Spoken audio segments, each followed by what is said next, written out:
আজকের আলোচনা করব সূরা সাবা, কোরআনুল কারীমের 34 নম্বর সূরা, সূরা সাবার। আল্লাহ রাব্বুল আলামিন এই সূরাতে আয়াত দিয়েছেন 54টা, রুকু দিয়েছেন 6টি। এই সূরাটা নাজিল হয়েছে মক্কি জিন্দেগিতে। আলহামদুলিল্লাহিল্লাযী লাহু মা ফিস সামাওয়াতি ওয়া মা ফিল আরদি ওয়া লাহুল হামদু ফিল আখিরা ওয়া হুয়াল হাকীমুল খাবীর। এই আয়াত দিয়ে আল্লাহ রাব্বুল আলামিন এই সূরা শুরু করেছেন। সাবা নামক একজন বংশের নামে আল্লাহ রাব্বুল আলামিন, ইয়ামিনের একজন বংশের নামে কোরআনুল কারীমে এই সূরা আল্লাহ রাব্বুল আলামিন নাজিল করেছেন। আসুন আমরা আলোচনার দিকে চলে যাই। আল্লাহ রাব্বুল আলামিন কোরআনুল কারীমে সূরা সাবার 31, 32 এবং 33 নম্বর আয়াতে আল্লাহ রাব্বুল আলামিন বললেন, وَقَالَ الَّذِينَ كَفَرُوا لَن نُّؤْمِنَ بِهَذَا الْقُرْآنِ وَلَا بِالَّذِي بَيْنَ يَدَيْهِ وَلَوْ تَرَى إِذِ الظَّالِمُونَ مَوْقُوفُونَ عِندَ رَبِّهِمْ يَرْجِعُ بَعْضُهُمْ إِلَى بَعْضٍ الْقَوْلَ يقول الذين استضعفوا للذين استكبروا لو أنتم لكنا مؤمنين। আল্লাহ রাব্বুল আলামিন কোরআনুল কারীমের সূরা সাবার 31 নম্বর আয়াতে বললেন, ওয়াকাল আল্লাযীনা কাফারু, যারা হচ্ছেন কাফের, যারা অস্বীকৃতি জ্ঞাপন করেছিলেন, তারা বলেছিলেন, লান নুমিনা বিহাযাল কুরআন, আমরা কখনোই এই কোরআনের উপরে ঈমান আনব না, ওয়ালা বিল্লাযী বাইনা ইয়াদাইহি, আর ইতিপূর্বে যে কিতাবগুলো নাজিল হয়েছে এর উপরেও আমরা ঈমান আনব না। এই আয়াতের ভিতরে কাফেররা বলতেছেন যে আমরা কখনোই কোরআনের উপরে ঈমান আনব না, কখনো ঈমান আনব না, এবং ইতিপূর্বে যে কিতাবগুলো নাজিল হয়েছে তার উপরেও আমরা ঈমান আনব না। এই আয়াতটা কখন নাজিল হলো? বিশ্ব নবী জনাবে মুহাম্মদুর রাসূলুল্লাহ সাল্লাল্লাহু আলাইহি ওয়াসাল্লাম যখন নবুয়ত পেলেন, প্রথম দিকের কথা, যখন আবু জেহেল, উতবা, শাইবা, ওয়ালিদ ইবনে মুগীরা মক্কার কাফেরদেরকে গোটা মানব জাতির কাছে ঘোষণা দিলেন, ইয়া আইয়ুহান নাস কুলু লা ইলাহা ইল্লাল্লাহ, হে মানব মণ্ডলী, তোমরা যদি কল্যাণ পেতে চাও, তোমরা যদি সুখী সমৃদ্ধির ভাবে বসবাস করতে চাও, আর কল্যাণের পথ যদি তোমরা পেতে চাও, আখিরাতে যদি তোমরা মুক্তি পেতে চাও, তাহলে মেনে নাও লা ইলাহা ইল্লাল্লাহ, তিনি ছাড়া কোনো ইলাহ নাই, মাবুদ নাই, আল্লাহ ছাড়া কোনো ইলাহ নাই, মাবুদ নাই, আইনদাতা নাই, বিধানদাতা নাই, শাসনকর্তা নাই, বিধানদাতা নাই। তার মানে হলো আমাদের সর্বপ্রথম বুঝতে হবে কাফের বলে কাকে। এক কথায় মুসলমানের ঘরে জন্মগ্রহণ করলেই মুসলমান হওয়া যায় না। আল্লাহ রাব্বুল আলামিন বলেন, কোরআন আমি নাজিল করেছি, কোরআন দিয়েছি, কোরআনের অনুশাসন, যে কোরআনের কথাগুলো যে মেনে নিবে, কোরআনের কথাগুলো যে মনে পারে বিশ্বাস করবে, বাস্তবায়ন করবে, সেই একমাত্র বিশ্বাসী। আর যারা কোরআন সব কিছু করলো, কোরআন বিশ্বাসও করলো কিন্তু বাস্তবায়ন করলো না, কোরআনকে মনে প্রাণে ধরলো না, আল্লাহ রাব্বুল আলামিন বলেন ওই ব্যক্তি মুসলমান নয়, ওই ব্যক্তি ঈমানদার নয়, ওই ব্যক্তি হচ্ছে কাফের। এখন আমার কথা হচ্ছে কোরআনের সূরা সাবার 31 নম্বর আয়াতে আল্লাহ রাব্বুল আলামিন বলেন, ওয়াকাল আল্লাযীনা কাফারু, তারা যখন বিশ্ব নবী যখন কোরআনের আয়াত নাজিল, আল্লাহ যখন কোরআনের আয়াত নাজিল করতেছিলেন বিশ্ব নবীর উপরে, তার মানে তারা তখন রাসূল হচ্ছে নবী। কোরআনের আয়াত নাজিল হওয়া মানে তার কাছে রিসালাত এসেছে, নবুয়ত এসেছে। তিনি বললেন তোমরা আমার প্রতি ঈমান আনো। তার মানে বিশ্ব নবী এখন ঘোষণা দিলেন লাত মানাত হবল ফুজ্জার দুর্গা সরস্বতী গণেশ কার্তিক মাও সেতুন লেলুন কালমার্কস যত আইনার তৈরি করা মতবাদ আছে কোনো মতবাদ মানা যাবে না। এখন এক আল্লাহর ইবাদত এবং দাসত্ব এবং গোলামি করতে হবে, এক আল্লাহর প্রতি ঈমান আনতে হবে। তোমরা আমার কাছে যে জিবরাইলের মাধ্যমে আসমান থেকে যে কোরআন নাজিল হচ্ছে এই কোরআনের আয়াতের উপরে তুমি ঈমান আনো।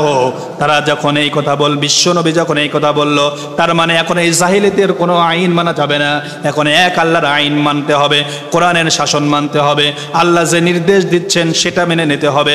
এই সব মূর্তি পূজা ছেড়ে দাও, এই সব মানুষের তৈরি করা জোর যার মূল্যক তার এটা ছেড়ে দাও, মানুষের হত্যা রাহাজানি লুটপাট ছেড়ে দাও। আল্লাহ রাব্বুল আলামিন এই কোরআন এনেছেন, এই কোরআনের প্রতি ঈমান আনো। যখন বিশ্ব নবী এই কথা যখন বললেন তখন ওই সব কাফেররা বলেছিলেন লান নুমিনা বিহাযাল কুরআন, এই কোরআনের উপরে আমরা কখনোই ঈমান আনব না। ওয়ালা বিল্লাযী বাইনা ইয়াদাই, ইতিপূর্বে যা এসেছিল তার প্রতি ঈমান আনব না। এই আয়াতের আলোকে, এই আয়াতের আইনায় 2025 সাল আজকের বাংলাদেশের মুসলমান তোমরা এই আয়াতের সূরা সাবার 31 নম্বর আয়াত দিয়ে তোমরা নিজের আয়নাকে দিয়ে তাকিয়ে দেখো। যখন এই দেশের ইসলামী দলগুলো, এই দেশের যারা ইসলামী রাজ কায়েম করতে চায়, ইসলামের হুকুমত যারা কায়েম করতে চায়, তারা যখন বলো তোমরা কোরআনের দিকে আসো, আলেমের দিকে আসো, রাসূলের আদর্শের দিকে আসো, কোরআন মেনে নাও, কোরআনের শরিয়া আইন মেনে নাও, কোরআনের শরিয়ার দিকে আসো, কোরআন দিয়ে রাষ্ট্র চলবে, তখন যারা মানব রচিত তৈরি করা মতবাদ দিয়ে জাতীয়তাবাদ, ধর্মনিরপেক্ষতাবাদ, সোশ্যালিজম, কমিউনিজম, ক্যাপিটালিজম, যত ইজম আছে, মতবাদ আছে, সব মতবাদের লোকরা বলে আমরা নামাজ কালাম পড়ে রোজা পড়ে আমরা কোরআনের শাসন কখনো মানব না, শরিয়া আইন মানব না। আজ থেকে 1450 বছর আগে কাফের বেঈমানরা যেই কথা বলেছিল, আজকের মুসলমানরা বাংলাদেশের দলগুলোর দিকে তাকিয়ে দেখেন, ইসলামী দল ছাড়া তাদেরকে যখন বাংলাদেশের জনগণকে যখন ইসলামের রাজ কায়েমের কথা যখন বলা হয়, তখন তারা ওই কাফেরের ভাষায় একই কথা বলে লান নুমিনা বিহাযাল কুরআন ওয়ালা বিল্লাযী বাইনা ইয়াদাই, আমরা তো কোরআন পড়ি, কোরআন মিলাদ দেই, মানুষের বাড়ি মরা বাড়িতে কোরআন পড়ি, এটাই করি, এটা এতটুকু যথেষ্ট, আমরা কোরআনের শাসন কখনো মানব না। আজকেও তারা এই কথা বলে। শুধু তাই নয়, সূরা সাবার 31 নম্বর আয়াতের পরের অংশে গিয়ে আপনি দেখুন আল্লাহ রাব্বুল আলামিন বলেন, এখানে কাফের শব্দ ব্যবহার করেছেন, পরের অংশে জালেম ব্যবহার করেছেন। ওয়ালাউ তারা ইযিল যালিমুনা মাওকুফুনা ইনদা রাব্বিহিম, আল্লাহ রাব্বুল আলামিন বলেন বিশ্ব নবী যখন মক্কার মাটিতে দাওয়াত দিচ্ছিলেন তখন মক্কার লিডাররা ছিল আবু জেহেল, উতবা, শাইবা, আবু লাহাব, ওয়ালিদ ইবনে মুগীরা। তারা হচ্ছে জালিম আর স্বৈরাচার, মানুষের উপরে স্টিম রোলার চালিয়ে দিয়েছে, সাহাবা আজমাইনের উপরে স্টিম রোলার অত্যাচার চালিয়ে দিয়েছে, জেলখানায় ভরেছে। তারা যেইখানে রাখা দরকার সেটা রাখে নাই, জোর যার মূল্যক তাই তারা করেছে।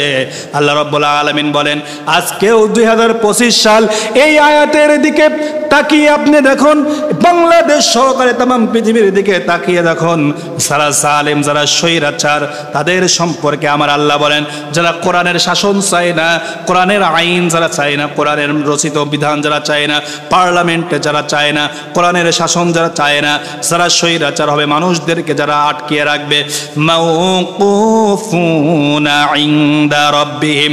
হে রাসূল, আপনি যদি ওই জালেমদেরকে আপনি যদি দেখতেন, ওই স্বৈরাচারকে যদি আপনি দেখতেন, তারা রবের সামনে দাঁড়িয়ে কি বলতো, ইয়ারজিউ বা'দুহুম ইলা বা'দিনিল কওল, তারা একে অপরের দোষারোপ করবে, একে অপরকে কথা কাটাকাটি করবে। কারা কথা কাটাকাটি করবে?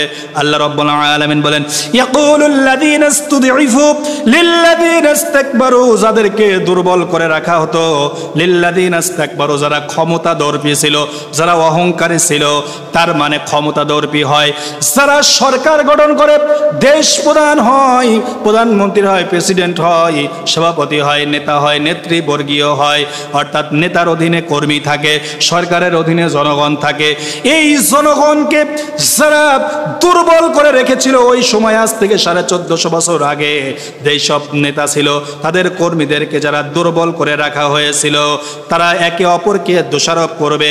ইয়াকুলুল লাযীনা ইসতুদঈফু, এই আয়াতের আলোকে বাংলাদেশে আপনি তাকিয়ে দেখেন, ইয়াকুলুল লাযীনা ইসতুদঈফু, যারা কোরআন ছাড়া, ইসলাম ছাড়া যারা নেতা হয়, ক্ষমতাদর্পী হয়, যারা জনগণকে কক্ষিগত করে রেখেছিল, জনগণকে চাপিয়ে দিয়েছিল, জনগণকে অত্যাচার নির্যাতন চালিয়ে দিয়েছিল, এই নেতা কর্মীদেরকে বাধ্য করতো তারা একে অপরকে দোষারোপ করবে। লাউলা আনতুম লাকুন্না মুমিনিন, তারা বলবে আজকে যদি তোমরা না থাকতে, তোমরা নেতা কর্মী, তোমরা দেশের সরকার যদি ইসলামপন্থী হতে, তোমরা যদি আজকে মানব রচিত তৈরি করা হত্যা, রাহাজানি, ধর্ষণ, লুটপাট, জেনাবা বিচারে লোকের টাকা মেরে দেওয়া, এই সব জিনিস যদি তোমরা আজকে যদি তারা না, তোমরা সেই সময় যদি না থাকতে, লাউলা আনতুম লাকুন্না মুমিনিন, আল্লাহ রাব্বুল আলামিন বলবেন, সেই দিন বলেন ওই সব লোকরা বলবে অবশ্যই অবশ্যই আমরা মুমিন হয়ে যেতাম।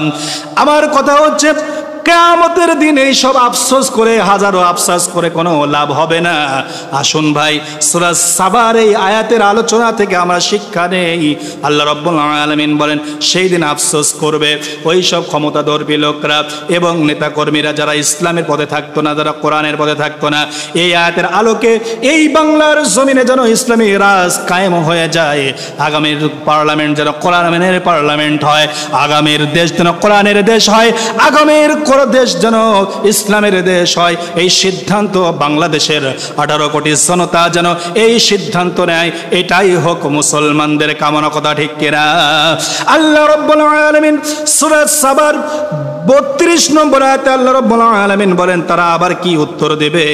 ক্বালাল্লাযীনা ইসতাকবারু লিল্লাযীনা ইসতুদঈফু, যারা অহংকারী ছিল, যারা ক্ষমতাধর ছিল, যারা সরকার ছিল, প্রেসিডেন্ট ছিল, যারা নেতৃবর্গীয় ছিল, যারা কোরআন ছাড়া, আল্লাহর আইন ছাড়া অন্য বাস্তবায়ন করতো, লিল্লাযীনা ইসতুদঈফু, সেই সব জনগণকে দুর্বল করে রাখা হতো, সেই সব কর্মীদেরকে দুর্বল করে রাখা হতো, যেই সব ইসলামী দলকে দুর্বল করে রাখা হতো, তাদেরকে বলবে আনাহনু সাদাদনাকুম, আমরা কি তোমাদের কাছে কি সত্য এসেছিল না?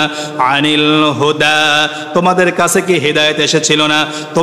তোমরাও জানতে এই দল সঠিক, এই ইসলামী দলগুলো সঠিক, এরাও ইসলাম কায়েম করবে, এদের মধ্যে ভালো মন্দ থাকতে পারে, ভালোর পরিমাণটা বেশি, এরাও ইসলাম কায়েম করবে, এটা তোমরা জানতে, এটা আমরাও জানতাম, তোমরাও জানতে, কিন্তু 2 টাকা 5 টাকা শেষরামো করার জন্য, চুরি করার জন্য, চাঁদাবাজি করার জন্য, ব্যাংক লুটপাট করার জন্য, জনগণের অধিকার হরণ করার জন্য তোমরা এই স্বার্থ হাসিল করতে সবই জানতে, এই কোরআন সত্য, এই আইন সত্য, এই ইসলামী দল সত্য।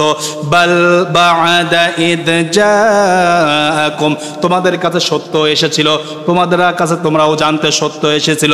বাল কুনতুম মুজরিমিন, তারা বলবে আসলে তোমরাই তো অপরাধী, তোমরাই হচ্ছে অপরাধী। আল্লাহ রাব্বুল আলামিন সেই দিন বলবেন যে ওই সব ক্ষমতাধর, ওই সব দুর্বল কর্মীদেরকে বলবে যারা মানব রচিত তৈরি করা আইনের দিকে সাপোর্ট দিয়ে ভোট দিয়ে মানুষকে তুলতো, তারা বলবে বাল কুনতুম মুজরিমিন, তোমরাও হচ্ছে অপরাধী, কারণ তোমরা ইসলাম ছাড়া অন্য দল করতে গিয়েছিলে, অন্য দলকে সাপোর্ট করেছিলে। আল্লাহ রাব্বুল আলামিন সূরা সাবার 33 নম্বর আয়াতে আল্লাহ রাব্বুল আলামিন বলেন ওয়াকালাল الذين استضعفوا للذين استكبروا بل مكر الليل والنهار إذ تأمرنا أن نكفر بالله ونجعل له أندادا وأسروا الندامة لما رأوا العذاب وجعلنا الأغلال في أعناق الذين كفروا هل يجزون إلا ما كانوا يعملون আল্লাহ রাব্বুল আলামিন বলেন যারা কোরআন মানতো না, যারা ইসলাম মানতো না, যারা কোরআনের শরিয়া আইন বিশ্বাস করে না, দেশে ইসলাম যত প্রতিষ্ঠিত না হয়, এই লোকরা কিয়ামতের দিন তারা কি করবে?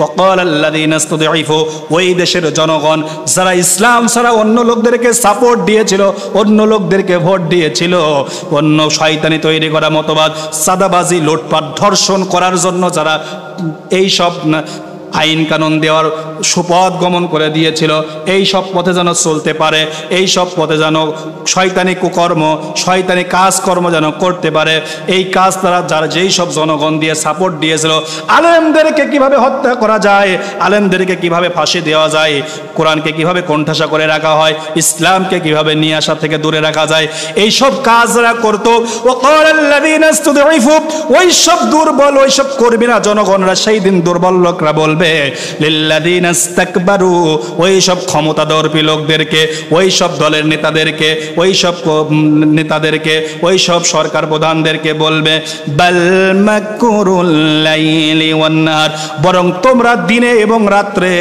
চক্রান্ত করতে কিভাবে কোরআনকে ধ্বংস করা যায়, ইসলামকে ধ্বংস করা যায়, ইসলামকে ক্ষতি করা যায়, কিভাবে ইসলামকে রাষ্ট্রীয়ভাবে ক্ষমতা না নিয়ে আসা যায়, দলকে কিভাবে ব্যান করে দেওয়া যায়, কিভাবে মানুষকে হত্যা করা যায়।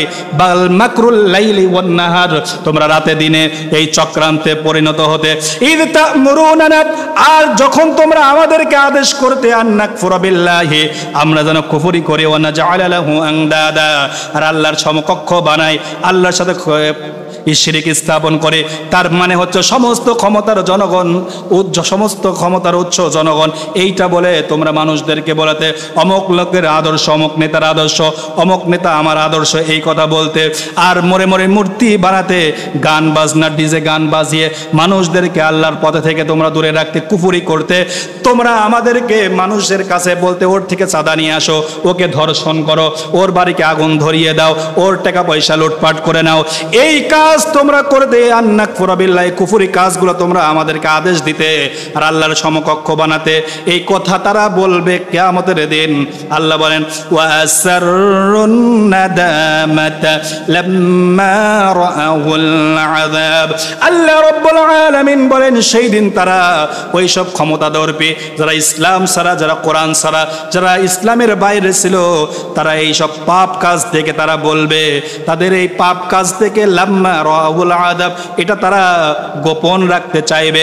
আল্লাহ রাব্বুল আলামিন বলবেন যারা ইসলাম ছাড়া থাকবে তাদেরকে, ওই দেশের জনগণ আর কর্মীদেরকে আমি বলবো ওয়া জাআলনাল আগলালা ফি আ'নাকিল্লাযীনা কাফারু, আর যারা কাফের, যারা কোরআনের শাসন মানতে চায় না, কোরআনের আইন যারা মানতে চায় না, কোরআনের রাজ কায়েম যারা চায় না, কোরআন যারা প্রতিষ্ঠিত হোক, এরা যারা চায় না, ওই সব কাফের। তার মানে বাংলাদেশে মুসলমানের ঘরে জন্মগ্রহণ করার পরেও যারা কোরআনের আইন মানতে চায় না, তারা হচ্ছে কাফের।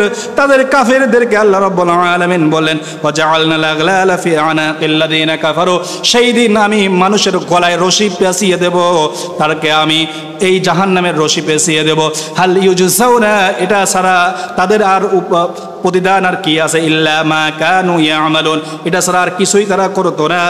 আল্লাহ রাব্বুল আলামিন কোরআনুল কারীমের ভিতরে বলেন যারা কোরআনের বিরোধিতা করবে, কোরআনুল কারীমের ভিতরে সূরা হাক্কার ভিতরে আল্লাহ রাব্বুল আলামিন বলেন খুযুহু ফাগুল্লুহু সুম্মাল জাহিমা সাল্লু, আল্লাহ রাব্বুল আলামিন তাদেরকে ধরো আর সুম্মাল জাহিমা সাল্লু, জাহান্নামের ভিতরে নিক্ষেপ করো। সুম্মা ফি সিলসিলাতিন দারউহা যিরাআন ফাসলুকু ইন্নাহু কানা লা ইউমিনু বিল্লাহিল আযীম। আল্লাহ রাব্বুল আলামিন বলে তাদের 70 গজ শিকল দিয়ে জাহান্নামের দড়ি দিয়ে বেঁধে ফেলাও। ইন্নাহু কানা লা ইউমিনু বিল্লাহিল আযীম। এরা কোরআনের উপরে কখনো আল্লাহর প্রতি তারা ঈমান আনে নাই। কোরআনের প্রতি ঈমান না আনা আর আল্লাহর প্রতি ঈমান আনা এটা দুটো সমান কথা। আল্লাহ রাব্বুল আলামিন সূরা আল হাজের ভিতরে আল্লাহ রাব্বুল আলামিন বলেন যারা কোরআনের আয়াত তেলাওয়াত করবে, ওয়া ইযা তুতলা আলাইহিম আয়াতুনা বাইয়িনাতিন তা'রিফু ফি উজুহিল লাযিনা কাফারুল মুনকার। আপনি দেখুন যখন কোরআন তেলাওয়াত করা হবে, কোরআনের আইনের কথা বলা হবে, কোরআনের অর্থের কথা বলা হবে, মানব সমাজের কথা বলা হবে, আয়াতুনা বাইয়িনাতিন কোরআনের কথা যখন মানুষের কাছে ওপেন হয়ে যাবে, আর চোর বাটপার সিটার ছিনতাইকারী রাহাজানি কোরআনের বিপক্ষে যারা থাকবে, ফি উজুহিল লাযিনা কাফারুল মুনকার তাদের মুখটা কালো হয়ে যাবে। কাফারুল মুনকার আল্লাহ রাব্বুল আলামিন বলেন ইয়াকাদুনা ইয়াসতুনা বিল্লাযিনা ইয়াতলুনা আলাইহিম আয়াতিনা। সেই তারা কি করবে? এই কোরআনের কথা বলার কারণে তারা বলবে হুজুররা রাজনীতি করে, এই কারণে তাদের উপরে আক্রমণ করবে, মার মুখে আচরণ করবে, কাউকে ফাঁসি দিবে, কাউকে হত্যা করবে, কাউকে জবাই করবে, কাউকে ছুরি ঢুকিয়ে দেবে, কাউকে গুলি করবে, এই কাজ তারা করবে। আল্লাহ রাব্বুল আলামিন বলেন এই কথা বলার পরে আল্লাহ রাব্বুল আলামিন বলেন কুল আফাউ রাব্বিকুম বিশাররিম মিন যালিকুম। তুমি তাদেরকে সুসংবাদ দাও এই আযাবের, আমি তাদেরকে এই সংবাদ দিয়ে দিলাম, তা হচ্ছে আগুন। ওয়া আদাহাল্লাহুল লাযিনা কাফারু যারা কাফের তাদের জন্য আল্লাহ রাব্বুল আলামিন এই ওয়াদা দিয়েছেন ওয়া বিইসাল মাসির, আর কতই না নিকৃষ্ট।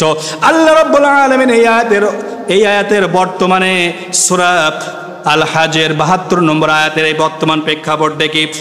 দীর্ঘ 17 বছর স্বৈরাচার আওয়ামী লীগ ক্ষমতা থাকার পরে যখন আমরা আওয়ামী লীগের বিরুদ্ধে কথা বলতাম, তখন কোরআন সুন্নাহর পক্ষে কথা বলতাম, তখন এক দলের মানুষ বলতো হুজুর খুব সাহসী, হুজুর খুব বীর, হুজুর খুব ভালো কথা বলে, হুজুর সত্য কথা বলে। কিন্তু এখন যখন সত্য কথা যখন মানুষের সামনে উপস্থাপন করে, যখন কোরআনের কথা বলে, কোরআনের রাজ কায়েমের কথা বলে, এখন ওই দলের লোকই বলে এখন হুজুর রাজনীতি করে, হুজুরকে আর এই মসজিদে আর এই জায়গায় রাখা যাবে না, হুজুরকে বাদ দেওয়া হবে, হুজুরের প্রতি আক্রমণ করা হয়, জেলে ভরা হয়, কোরআনের প্রতি তারা আক্রোশ করে, কোরআনকে তারা মাহজুর করে রাখা হয়, পরিত্যক্ত অবস্থা রাখা হয়। এই আয়াতের মাধ্যমে আমি বাংলাদেশের প্রতিটা মুসলমানদেরকে বলে দিতে চাই, আগামীর জনগণ যদি এই বাংলাদেশের মুসলমান যদি ইসলাম ছাড়া অন্য কোনো দলকে যদি ক্ষমতায় নিয়ে আসেন, এই বাংলার জমিনের মানুষের কপালে শনি ছাড়া আর কিছু থাকবে না। আসুন এই কোরআনের রাজ এই বাংলার জমিনে কায়েম হয়, কোরআনের আয়াত দিয়ে, কোরআনের শাসন দিয়ে আমরা যেন জীবন যাপন করতে পারি। আল্লাহ রাব্বুল আলামিন আমাদের এর উপরে যেন আমল করার তৌফিক দান করেন। আল্লাহ রাব্বুল আলামিন যেন আমাদেরকে এর উপরে আমল করার তৌফিক দান করেন। আল্লাহ রাব্বুল আলামিন যেন আমরা যেন ভবিষ্যতে যেন কোরআন নিয়ে বাঁচতে পারি, সেই তৌফিক আল্লাহ রাব্বুল আলামিন দান করেন। আসসালামু আলাইকুম ওয়া রাহমাতুল্লাহি ওয়া বারাকাতুহু।